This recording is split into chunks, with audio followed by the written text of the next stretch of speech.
Empower your leadership journey with the CEO Series. Whether you're at the gym, strolling, or commuting, our impactful dialogues with world-class leaders are just a click away. Immerse yourself in the minds of visionaries shaping today's most influential companies and innovations. It's not just an interview. It's a masterclass in leadership. Don't miss out. Available on Apple Podcasts, Spotify, and major streaming platforms.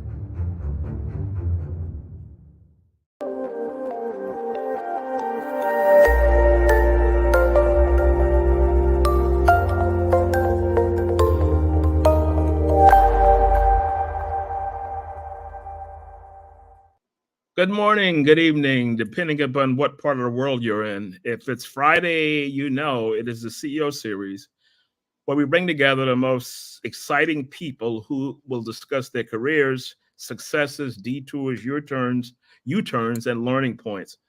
And today, our guest is Matt Charney, a longtime friend. To give you some background on Matt, he's a seasoned professional whose career journey has transversed corporate recruiting, marketing leadership, and thought leadership. He's one of the hottest names in recruiting. He travels the globe to share his expertise. With a background and include roles at companies like Monster, Cornerstone On Demand, he's been recognized as one of the top business bloggers, an HR game changer, and a member of the TA Tech 100. So with that, I'm going to welcome my good buddy, Matt Charney. Hey, Matt. Hey, Ron, how are you? I'm good, man. Good. It's good to see you. It's good to see you too. It's been a long minute, but I really appreciate you having me on. And I had to say, with that intro, I'm a little bit intimidated now. So hopefully I'll be able to live up to all of those aspirational promises. But excited. Matt Charney's never intimidated, folks. Trust me on that one. He's never intimidated. He always tells the real truth. So, Matt, talk us through starting out. Varied background. You've got a degree in film studies, I think it is, and now you're at the top of the chain, the so-called pyramid. In recruiting and human resources. How did all that happen? Give us some insights on that. Yeah, a confluence of existential crises and bad luck, I think. But so yeah, I actually have a degree. I have a Bachelor of Fine Arts in Screenwriting, which basically qualifies you to do nothing. And so, this was back when I was just kind of starting out my career. I was working in talent development at Comedy Central. And I needed a job, paid a little bit more. So I went on a good old Craigslist and I found a job for a talent scout, which is what I was doing at the time. Essentially, I was packaging comedy specials. And I went to this office building in Torrance, which is basically like an industrial park in Southern California. And they started talking to me about this talent scout role. And it turned out that it was their euphemism for recruiter. And I was like, wait a second, there's a job that requires giving people jobs, which obviously as a college graduate, you're just like, okay, everyone needs one. I can't find one. This sounds great. So, it just kind of started out like that. And I was able to parlay what became an RPO gig into a full-time job, building both the employer brand and social recruiting function at companies like Disney and Warner Brothers. Then 2009 happened, and then essentially I had to find a new job. I wrote a piece in ERE called How Recruiters Read Resumes. It was the first thing I'd ever blogged, but also went as close to viral as you could probably get back then. And so that led to Monster flying me from LA to Boston just to meet about the possibility of a job. And I ended up running their kind of B2B marketing function for a couple of years during the height of the recession, which was great because it gave me, I think, the opportunity to really talk to a lot of job seekers who were in crises and employers, and really just get a good perspective on how companies find people find companies. From there, I've worked in a lot of different marketing and leadership roles, and the one constant has been my writing. So obviously I do quite a lot of that now, much more research reports and other grown-up things as opposed to snarky blog posts. But my current job is much like, a couple jobs before, basically in charge of analyzing the industry, writing about it, and then also connecting startups and different technologies with different companies who are in need of those use cases, as well as continuing to help people find jobs and document all the changes in the world of work. So for me, it's really rewarding, just in the sense that I think a lot of recruiters in particular lose sense of the fact that we have the best job in the world, and that is helping to improve lives with better opportunities. And there's nothing more rewarding than that. Yeah, I'm glad you mentioned that because, I do a session through HCI on strategic talent acquisition, and I kind of tell them the same thing. You're not just filling roles, you're enhancing people's lives. So if you can always connect it to a higher purpose, it's an easier sell. Can you get more into it if you were to do that? Because you mentioned it, and I thought of that right off the bat. Yeah, so I don't know if it's necessarily an easier sell, but it makes you better at your job, knowing that, we talk a lot about candidate experience, which is this concept of essentially applying the golden rule to business, right? Like you treat people decently. But at the same time, I think that takes care of itself when you don't look at them as candidates, look at them as people who want to have social mobility, improved self-actualization. At the end of the day, we define ourselves, at least in the United States and our culture, by what it is that we do. It is really defines who we are, and so it is giving people a sense of meaning and purpose as well as social mobility. So I think that not losing sight of that makes you much more effective at not only taking care of the needs of your candidates, but also the business. Yeah. You mentioned, in the intro when we were getting started, you talked about the trajectories and the detours and all these things that had happened to you. Did that give you a higher sense of what you're trying to do now, is to make companies be a little more cognizant of the fact that the way that you treat people, or the way that you in the recruiting space bring people in? Yeah, I think to a certain extent, and there are a couple of I guess lessons learned. One is that career growth generally tends to be looked at as linear, sort of hierarchical. I look at it as much more of a dimensional journey. So for me, it's skills-based hiring is really hot right now, but I think it's a sense of people have talents that are innate and they can move job to job, and it's really about that development journey rather than a title or role. So there's certainly that. And then on the other hand, just in terms of like what I cover and what I do, look, like the recruiting industry is very niche. It's worth a lot of money annualized. Like if you look at the Cager there, like we're talking tens of billions of dollars a year annually. And so basically, if I just took the money spent on HR technology over the course of the last year, I could literally buy a Learjet for every resident of the state of Washington, right? So we're not talking about a little bit of money. So that nickel and dimes, right? Exactly. Yeah, I could buy everyone in the country of Brazil venti Starbucks, right? Like so big money. But a lot of that just goes to things that, in my mind, add complexity and maybe some unnecessary barriers to ultimately, at the end of the day, the job of recruiters hasn't changed. And that comes down to one thing: just make the damn hire. And so I think that for me, a lot of what I try to do is just stripping out all of these added layers of complexity and theoretical BS, and really just try to get to how we can more effectively match people with opportunities and allow people to find meaning in work.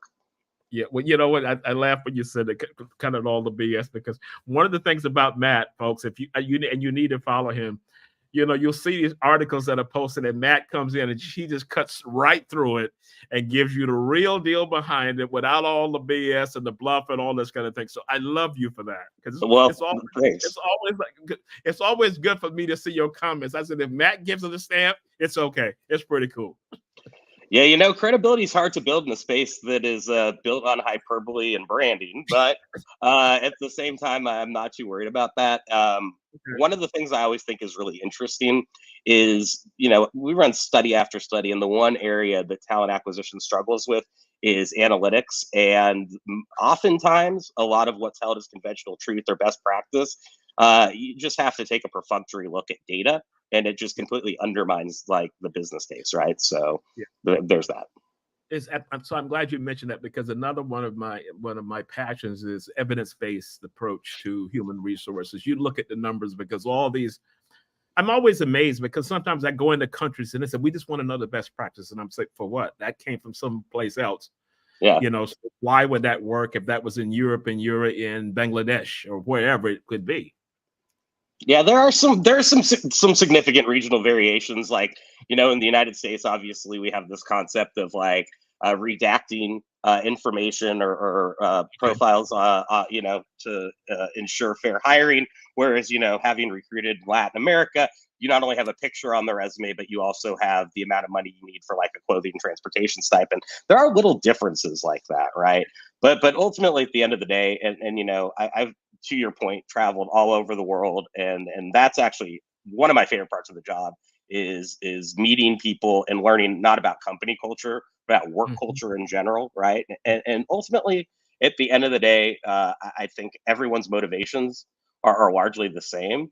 The level of sophistication might be a little bit different, but when it comes to just like an evidence-based approach to recruiting globally, I think that the countries and regions that tend to be seen as more developing or less mature markets are actually a little bit further advanced, because they have less resources to work with, right? And so I think that really, if you take a market like I'll say Hungary, which is the most recent one I'm in, huge recruiting market, is offshoring and dispersed globalization continues, but their conversation isn't about how do we use AI to, screen and stack resumes or like write cover letters or fake personalization. It's about how do we make hires more efficiently with no resources. And that to me is the conversation we should be having over here.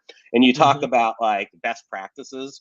The one thing I think is really weird about this industry is in almost every other line of business, a best practice is determined by companies who are trying, experimenting, and doing, and there is evidence and a case-based approach to this. Talent acquisition in particular, HR in general, though, seems to have best practices that are defined largely by like influencers and analysts and people who don't actually do the work, create a hypothesis, and then people shape their work to that hypothesis. And that to me is the blind leading the blind, so to speak. So best practices in this space is just something that people have done before that may or may not work. Well, see, like I would say, you always cut through the BS. So that's always a cool part of, having this discussion with you. So one of a LinkedIn user just posted a comment, says, what is the most important strategy that should be adopted by every CEO, COO? Is that a different context, culture, the company? How do you read that from your expertise? You mentioned geographical regions, but let's look at companies. That could be a hot technology company, it could be a startup, it could be a governmental agency. How do we differentiate between those kind of industries? I mean, I don't know that industry makes so much of a difference, honestly. When it comes, I mean, there are variations just in terms of things like talent supply, compensation, and customer, like anything externally facing. But internally, I do strongly believe that the commonality between effective, let's say, CEOs and like CFOs, particularly when it comes to people policies, are having a strong sense of being employee led. So not having the hubris of what I say goes and I know better. So really, I think turning to people and also providing opportunities for growth and leadership and not being overly hierarchical. There are CEOs who will only have 4 or 5, high level direct reports, and they're getting all their information for them. In my experience, good CEOs are just as likely to talk to and solicit ideas, particularly when it comes to how to improve a culture or how to improve people practices when they get down to the line and value, an hourly entry level employee just as much as a CTO. Okay. So org level doesn't matter. So let's say hello to our good buddy Gary Crispin, who's just logged in, and he says, "Nice job, bro." Best isn't a good descriptor of practice. I think competitive in the context of the company using it makes more sense. Yeah, no, I think that's true. And I do think that competitive advantage largely lies in zigging when everyone else is zagging. So Okay. when I do look at the concept of best practices, to my earlier point, like you're adopting something that everyone else is doing. Yeah. And when you do that, you're eroding any competitive advantage, in my opinion, that you generally have. There are some Mhm. obvious things that you need to do, but really, I think we are stifling both innovation as well as progress simply by choosing to follow the herd rather than follow what's best for our companies. Yeah. So I want to go back to that because that CEO, COO, I deal with a lot of C-suites. So what advice would you give to if you were making a speech, which you do all over the globe, to a room full of CEOs, a C-suite, about the level of talent, the outlook of talent, the future of work? What are some key points you would want them to walk away with? So there are a couple. The first I would say is a very simple one. Obviously, compensation, salary, that's the largest part of any P&L, really at any company, Yeah. unless you're like the Wikipedia and then you have 8 people and are raking it in. But Yeah. I think that we talk about people are our greatest assets. That's obviously not true. Also, from that P&L perspective, what I would like CEOs to know though is we spent all this time talking about like retention and employee engagement. And at the end of the day, we lose sight of the fact that if you treat your people equitably and you pay them fairly for their work, that's going to create more engagement than any program or, cultural nicety. The other Yeah. message that I would like to just send is that you're in a position to create opportunity for people who might not otherwise have it. Mhm. So democratization of access, whether that's taking a skills-based hiring approach, whether that's hiring somebody based off of aptitude rather than experience, or whether that's something as simple as trying to make a job virtual so that people don't have to incur the things like childcare or commuting expenses. Yeah. I think that those are all really important. Uh, we remain very stratified and very niched only because we're hiring based off what people have done rather than what they can do. And I think that we need to really rethink that Yeah. approach. Yeah, more of a lagging indicator. I read an article this morning. Jamie Dimon was saying this competitiveness, everybody has to be back in the office. And I'm thinking, will you, this is just my thought, will you please just shut up? Because you're so off kilter from my side because you're trying to create something that probably will never be created again. 9 to 5, everybody commutes into a city, goes upstairs, sits there. 4 o'clock, 5 o'clock comes, gets back on a boat, gets back on a bus, whatever it is, and you go back to your house for 5 days a week. I mean, like you like empirical based evidence. I was also just reading an article. The average worker, and this is probably evenly distributed by level, spends about $52 a day when they have to go into the office, and that's on things Really? obviously like dry cleaning, lunch, gas, all that. So right Yeah. there, obviously, you're talking about a significant opportunity cost. On top of that, though, it just really makes no sense because what you're doing is you're limiting your talent pool, Yeah. you're eroding productivity, which I think at this point in time we can all safely agree productivity is increased with the Mm. rise of virtual work. The amount of time spent actually on job related tasks has increased. And the reason for that is because rather than spending that 2 hours in my car every day, I can spend that 2 hours working. And I think that, you don't have to be a genius to see that shift in when people start and when people finish their day now compared to what it was before. Yeah. Uh, I did a project in Riyadh, Saudi Arabia, a couple of months back for a bank. And one of the findings was the mortgage processing unit, when they closed everything down and nobody could come into the office, their production rate was, say, 5 approvals per day or whatever it was. When people were at home, their production increased 6, 7, 8. It almost doubled. The CEO of that unit kept looking at those numbers, had a call figuring out what's happening. Why is this happening? They said, we have more flexibility. I don't need to do an hour to come into work. I can take my kids to school, come back, work at leisure, do what I have to do. in the afternoon, when my husband comes home, I can work to 10, 11 o'clock at night. So what happened was that unit, the productivity went up so high that when the big shot said everybody comes back, he says, my team will work from home forever because the production is going to increase, which in turn will align to revenue and all those things. Case study. Yeah, 100%. But one thing I think that is an interesting variation of that when you look at data is that people actually prefer a hybrid work environment, right? And I think what that comes down to is just the fact that the whole human relations movement is built on Elton Mayo's Hawthorne experiments, right? And the finding of that longitudinal experiment was pretty simple. The more feeling of control that workers have, the more productive they are. So saying you have to come into the office every day, that's obviously going to erode that sense of like autonomy over one's career and one's job. And that right there creates a whole slew of issues, not only from productivity, but from engagement and also job satisfaction. So Jim Moy, who's another frequent listener, says people give CEO influencers like Diamond too much credit, and their decisions are not people centered. It's not people centered. So their decisions are anchored on another philosophy or whatever. Yeah, I mean, that's 100% true. And Jamie Dimon must be doing something right, looking at his annual salary. At the same time, they just relocated their headquarters from New York here to Dallas.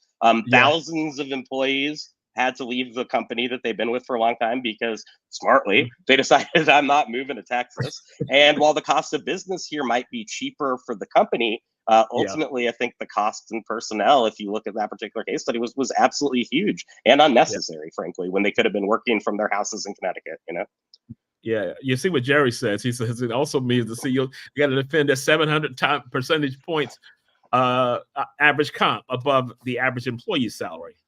Yeah, that's a huge issue, but welcome to late stage capitalism, right?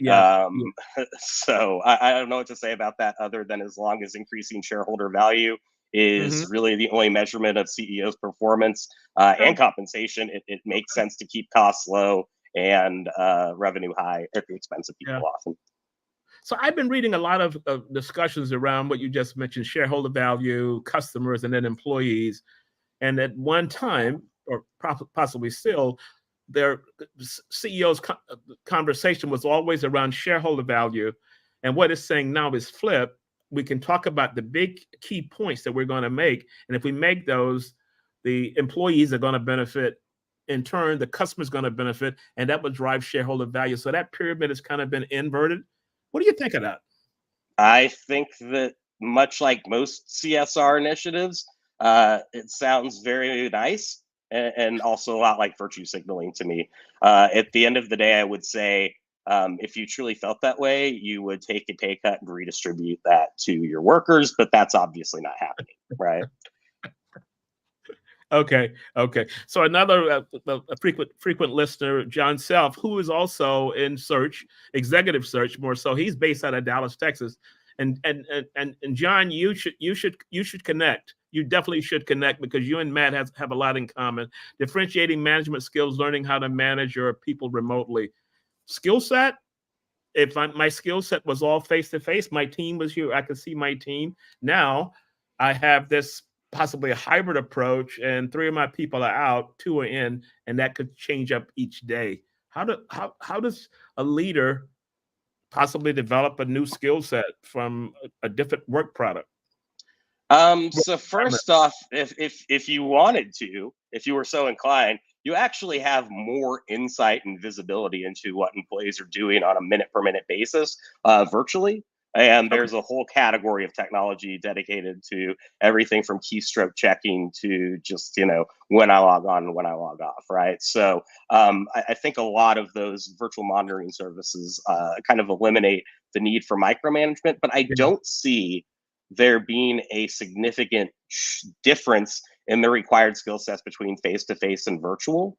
I think that at the end of the day, if you're there for your employees, you're able to lead by example and you're able to set clear expectations for both performance as well as contributions, then all of those things translate, whether it's on Zoom or whether it's in person. I think that the one skill managers do probably need to pick up is the ability to shift their leadership style and approach based off of where employees are and meet them where they're at. I read yesterday, I think Citibank is going to lay off 100,000 workers or whatever it was. There's this big layoff that's coming down the pike. And I'm thinking employees are seeing this. Employees are kind of jaded now about this whole experience, and they just want to get what they're getting and possibly leave a little earlier, but it's more me focused on what I have to do. So my question comes back to you. In light of that, how should a person manage their career now? Because you mentioned the 2007, 2008 calamity that hundreds of thousands of people lost out. How would you? Except for Jamie Dimon, obviously. So yeah, except for Jamie Dimon. Yeah. I just saw that he sold a huge chunk of stock that he's never sold in 10 years. So I said, you don't need to even speak anymore. No. So let's go back to a room full of aspiring people to try and find jobs. How do you strategize that? If I'm part of the 100,000, or you go back to the tech industry, they had a huge layoff after the earnings from, the Facebook started it out. How would you advise people to get through the sieve, the thicket, to stand out, branding or? Yeah, so I mean, there's one of the oldest adages / hackneyed cliches in this industry is it's not what you know, it's who you know. I do think that is very true. So I think, actively networking, and this may be the recruiter in me, without an ulterior motive, but a genuine interest in not only getting to know people, but also helping them out is really important. Because if there's one thing I've learned, it's that reciprocity is the most persuasive level of influence you have, right? So always be building up that bank and do things not with the expectation of reciprocity, because it's the right thing to do. And I hate to sound like a hippie here, but karma will come back. The other thing I think is that people need to be really open to the idea that they don't fit into a neat little box, that every job out there might not be captured in a job description. In fact, my last 4 or 5 jobs were created for me, right? Like there wasn't necessarily a position, and it was a collaborative process. How do we bring your skills into this organization and give you a job? And I think what's enabled that is, again, fundamentally knowing where my skills and strengths lie and being able to convey that value. So knowing, truthfully, what you're good at, what you can do, and also having the courage to know what you don't want to do, and not necessarily settling. I think those are really important. But if you were to have asked me when I graduated college what my career would look like, I would have had no idea. And so I have to say the existentialist approach works. Opportunities happen, things change, and you just have to be as open to those changes as possible, while at the same time keeping those core of both skills as well as preferences when it comes to the sort of work you want to do. Yeah. You mentioned, reciprocity, the bank, the wording that came up to me is because I've always operated on that principle. I said, every day you make deposits without looking for anything back, because at any point in time, you're going to get a return on that. Or when you need a return on that, it will always, come into play. The other point I want to mention is that you were talking about people need to analyze where they are, what they would want to move into, what particular type job. I find that a lot of people are looking for jobs are just submitting with no strategy behind it. And I know strategy is a big word, but how do we break that down to say, here's what you need to do? Self-reflection could be one. What are some 2 or 3 key points that they need to focus on if they're a part of that, whether it be reflection, building a strategy, a branding strategy, or whatever? Yeah, so I would say one is don't build a branding strategy. I think the more intentional you are about that, the less real it seems. So put yourself out there, but don't try to create a brand. Try to convey yourself, right?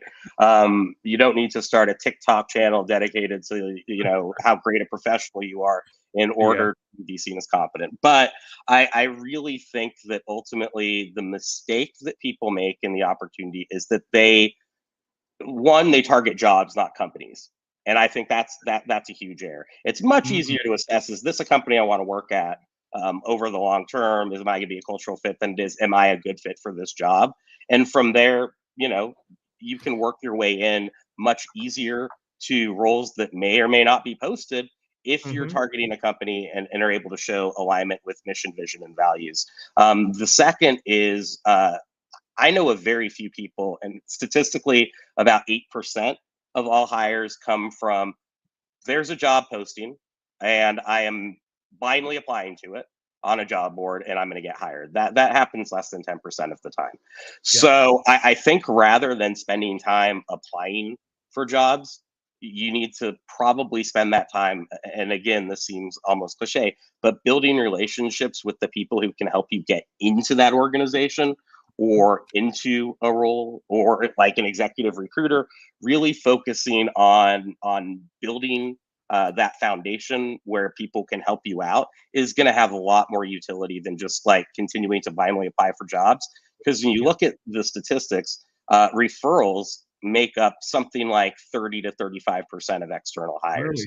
Really? As opposed to 10% at best of just blind applications. So get to the referral rather than get to the interview, I think will always work out.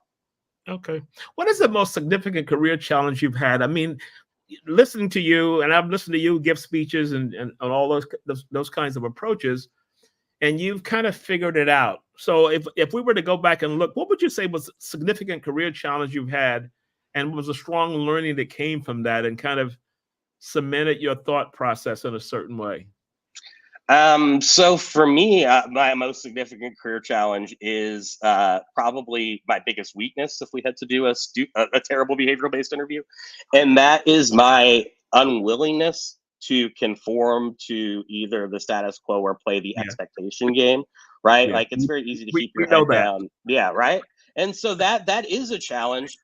It's one that I wish I could play the game, but at the same time, I do think that staying true to yourself and your values transcends employment. And when you look at tenure, like it keeps going down and down. So if something's not working, I've learned to move on, and that point of departure becomes very clear. It's not always the safest or easiest choice to make, but ultimately, if you know what it is you want to do, and I'm not talking about like role and responsibilities, I'm talking about impact and self-fulfillment, then it becomes a much better way to guide your career than trying to go after a title or fit into a box because that's where a corporation wants you. Yeah. How would you describe Matt as a leader? I mean, you are a global leader in this space. How would you describe your leadership style? I don't know that I have one. I'll be honest with you. So I personally really like, my biggest fulfillment comes in at this point in my career, not necessarily by what I do or what I accomplish, but in enabling other people to do that. So, and I don't ever take credit for that, right? But for me, leadership really comes down to, like a good point guard in basketball. It's not about how many points you put up; it's about how many assists you make.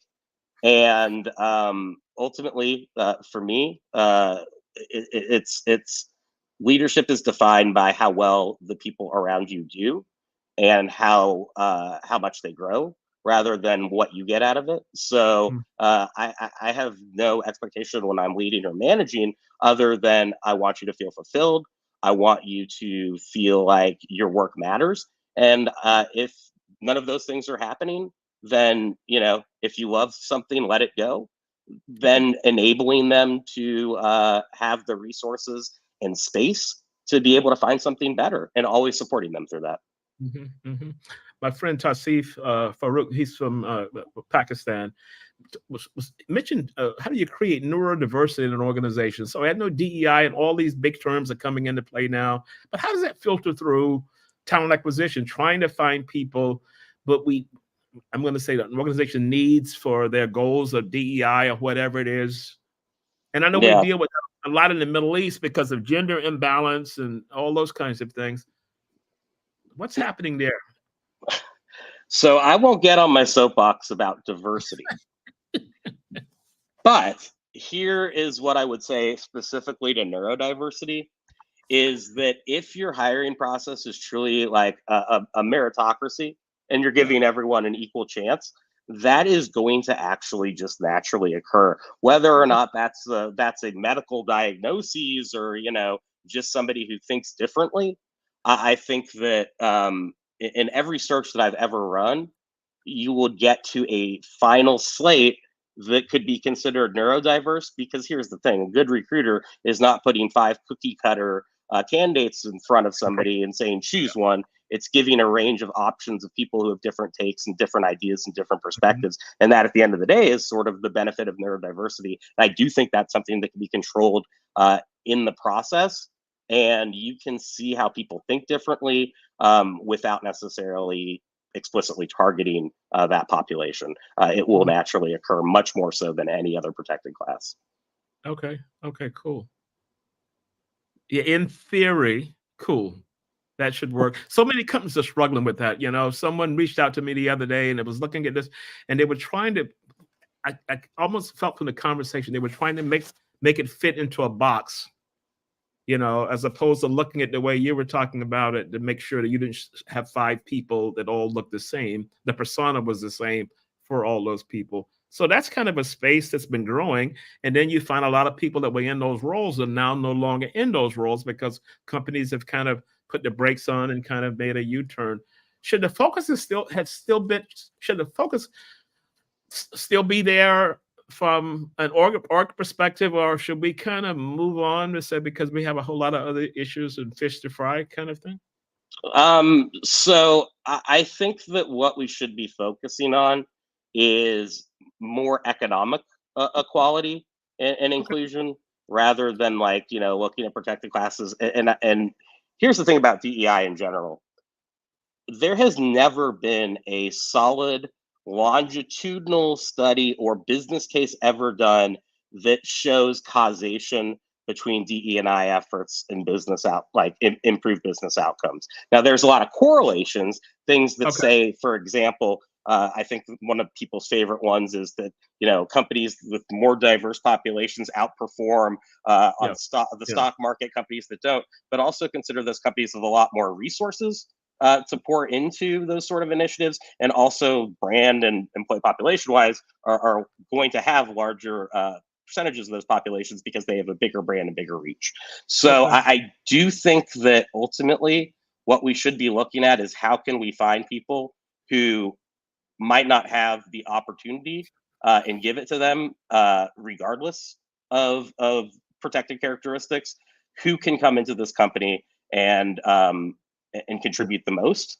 Yeah. And if you look at just like what was called like network analysis, ONA, SNA, if you're just looking at social media, what you find is that I could have a black and white and Latino and female Stanford graduate, and in terms of their perspectives and like who they communicate with, it's very linear Yeah. how that shows up on a map. But if I take a history grad from Montana State, just because they're exposed to so many like different people, different ideas, just because it's not so stratified and such a small world, you're actually going to see a lot more diversity, although you wouldn't necessarily expect that to be the case. Okay. So I think I would always go with generalists over specialists in that particular regard. Okay. So you mentioned there's not been a study causation, was it? The Why is that? causation. The causation side. I would think, I would think the big push towards that would have caused someone to come up and say, you know what, I need some funding or let's put something together and see what we can come up with. Yeah. And I think a lot of companies have tried that. And Okay. so I'll use two examples. One is, huge move towards like resume redaction and like blind hiring, right? And so that's been a huge category of growth over the last couple of years. Well, that has been borrowed from the Boston Symphony, actually started this movement. This was like back in the 70s. They had I one remember that. yeah, Yeah. they had one African American and I think three women in playing in that orchestra, and they wanted to increase those numbers. So they hypothesized that if Yeah. we just put up a screen during the auditions, that number is going to increase. Yeah. Well, if you actually look at how that turned out, there is still only one Black performer in the Boston Symphony Orchestra after 25 years of having this policy implemented across the board, and 2 rather than 3 women. So that doesn't work. On top of that, a huge area of spend, I'm talking billions of dollars, have been spent on this concept of unconscious bias and trying to eliminate that from both the hiring process and then also how we interact at work. Well, the thing is, scientifically, there has never been any evidence that even when aware of it, unconscious bias can be eliminated or changed. So we are pouring money into stuff that I think looks good and sounds good, but if you look at the data, it just doesn't work. And even Harvard, which sort of has the online the tool that diagnoses whether or not there are subconscious biases or unconscious biases operating, says with a disclaimer at the bottom, this has actually never been scientifically proven, and this is highly theoretical. We've codified that into an industry. So that's it. I'm going to say, read it at your own risk. So John says, what is your take on white shoe search firms, transactional or transformational? So I think they can be both. It depends on the firm, right? And there are ones who, and I know why, because those fees are great, will take a placement over everything else. But the executive search firms that obviously perform the best and have the longest longevity, they work candidates rather than companies. So it's almost like, being an agent who's trying to get somebody into the best situation in a free agency deal. Like, it's about taking the time to find fit and taking the time to do them right, and knowing that that's going to pay like long-term dividends in the future, because you place somebody in the right situation and it works out, they're obviously going to turn to you in the future. So I do think that they can be highly transformational, or they can be highly transactional. It just depends on approach. I do think that executive search firms get sort of a bad rap in terms of whether they're, overpriced or maybe unnecessary or like a little too aggressive. But ultimately, I think that they're largely really, really effective at knowing their candidates, knowing the companies, and being able to correlate the two, much more so largely than contingent firms, which are just kind of spraying and seeing what sticks, or even internal recruiters who have a very limited perspective on the market as well as opportunities, because they're only looking through kind of the filter of one company. Wow. So as we begin to close, I want to get back to Matt. I want to talk about Matt. So the question I want to ask you is, who has been an essential influencer that helped you shape who you've become today? Well, one of them commented earlier, Jerry. Jerry. A lot of people in the industry would say that about Jerry. Well, I mean, and it's true in the sense that one incident that stands out to me, I was very early in my career, and I was on stage doing a presentation, and then afterwards they wanted to take a picture of all of the people on there. They asked me to get out of the picture because, these are legends of recruiting. And Jerry's like, no, I think you should be in it. And I was like, wow, this guy who everyone knows is like trying to include me. And, I think that Jerry has is a great example for what I try to do. And I don't think everything that he's done has worked out necessarily, but he's tried. He's very passionate, and he'll say, I'm a lifelong student. But for him, it's about the journey, not the destination. And I think that's been a really strong example. The other person I have to point to, who probably not a lot of people on this call know, but if this was 2012, light up, was my mentor at Monster, a guy named Eric Weingartner, who really took me under his wing. And I think he was the person who taught me the most about what this business is about. And that's not making hires. It's giving people the tools and resources to enable them to get the jobs they want. So let's go back to, I wanted to ask you, because of all your travel, work commitments, how do you achieve a balance with that? As opposed to 18 hours of just work, how does Matt achieve work-life balance? I don't know that I do as well as I would like, but to me, I'm at this weird point, and this is almost sad to admit, where like when I go to an event, I never meet a stranger. Okay. I'm familiar with the work that they do. I'm a Yeah. geek, so I like talking shop. Yeah. And ultimately, for me, whenever I'm traveling, I'm also doing work, because a huge part of what informs everything I do is being able to know like what the lay of the land is, what people are doing that's working, what Yeah. their biggest obstacles and challenges are, and then also what technologies they're using to solve some of those. So there's so much variation in that. I find that if I were just traveling, presenting, and then piecing out, like, I'm not going to get a lot of value. But I stick around. I try to meet as many people and have as many conversations as possible, Okay. and that influences, the output of my stuff. Yeah. So that's carrying it back to Jerry, the lesson that Jerry taught you. As it's no, you're going to be in here and you're mentoring the next generation of leaders coming up into this space. Is that? Yeah, or learning from the current ones, Okay. which happens just as often. Okay, cool. So last question is, one of the goals of the show is about people's careers, engaging leaders like yourself, discussing the career journey, because, people think it's like this, and it's like, you talk about the zigzags. I call them detours, U-turns, and all those kinds of things. But today you brought out that mission, and we hope that you enjoyed being a guest on the show. Any closing words you want to impart on the audience before we close down? First off, thanks for having me. I feel like I'm outrunning my coverage here, so to speak. So I appreciate you having me as CEO Forum. The one thing I just want to leave everyone with is that increasingly work is not a place you go. It's a thing that you do. And I think that people's identities are too intertwined with things like title or company brand.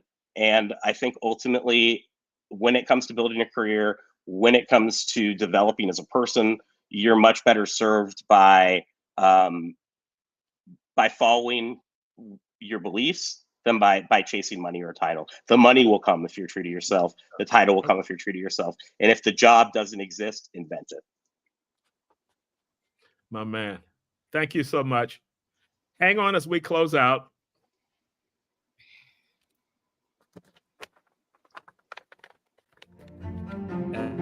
Take the CEO series with you anywhere, anytime. All episodes are now available on Apple Podcasts, Spotify, and major streaming platforms. It's not just an interview. It's a masterclass in leadership.